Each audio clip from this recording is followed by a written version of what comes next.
బలిరక చెట్లలో వల్లి పద్మం అనే అంశం మీద మనం ధ్యానం చేస్తున్నాము కదా. వల్లి పద్మంకున్న లక్షణాల కోసం మనం చూద్దాం. ఈరోజు వల్లి పద్మం ఎప్పుడు పైకి చూస్తున్నట్లు కనిపిస్తుంది. బలిరక చెట్లు అంటే ఈ విధంగా కనిపిస్తాయి బోలించినట్లు, కానీ వల్లి పద్మం చూసినట్లయితే రివర్స్లో ఉంటుంది అనమాట. ఇది పైకి చూస్తున్నట్లు మనకి కనిపిస్తుంది. ఆ పుష్పాన్ని చూసినట్లయితే మనకు అర్థమవుతుంది. ఈ వల్లి పద్మం ఎప్పుడు కూడా పైకే చూస్తుంది. పైకి చూడడం అంటే మనం దేవుని వైపు చూడాలి. ఈ లోకంలో ఎలాంటి శ్రమలు వచ్చినా సరే, ఎలాంటి బాధలు వచ్చినా వాటిలో మనం భయపడకుండా, కృంగిపోకుండా వాటన్నిటిలో కూడా విజయం ఇచ్చే దేవుని వైపు చూడాలి. కీర్తనకారుడు అంటాడు కదా, కొండల వైపు నాకు కనులెత్తుచున్నాను, నాకు సహాయం ఎక్కడి నుండి వచ్చును. నిజమే, మనకు సహాయం ఎక్కడి నుండి వస్తుంది? మన యొక్క పరిస్థితుల్లో పైన దేవుని వల్లే మనకు సహాయం కలుగుతుంది. కాబట్టి దేవుని ఎప్పుడు కూడా మనం ఆయన్ని చూస్తూ ఆయన సహాయం కోరవలసిన వారమే ఉన్నాం.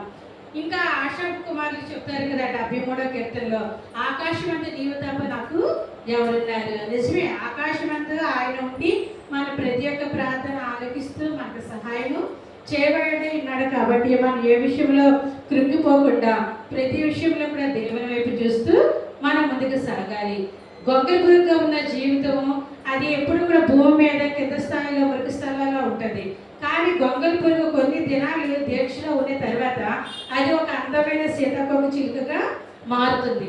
ఆ సీతాకోక చిలుక ఏం చేస్తుందంటే ఎంతో అందమైన రూపం కలిగి పై ప్రదేశాల్లో ఎగురుతూ ఉంటారనమాట. అదేవిధంగా మన జీవితం గొంగళ పురుగు వల్ల కాకుండా సీతాకోక చిలుక వల్ల ఉండాలని మనము ఆశపడదాం. తర్వాత పక్షిరాజు వల్లే రెక్కల చాపి పైపైకి ఎదగాలని మనం పరిశుద్ధ గ్రంథంలో చూస్తున్నాం కదా. నిజమే, మనం ఎప్పుడూ కూడా ఇహలోక సంబంధమైన భూలోక సంబంధమైన వాటి కాక భూలోక సంబంధమైన వాటిని మనం త్యజించి సంబంధమైన దేవుని వైపు మనం ఎప్పుడు కూడా చూస్తూ మన జీవిత యాత్రలో ముందుకు సాగవలసిన వారమే.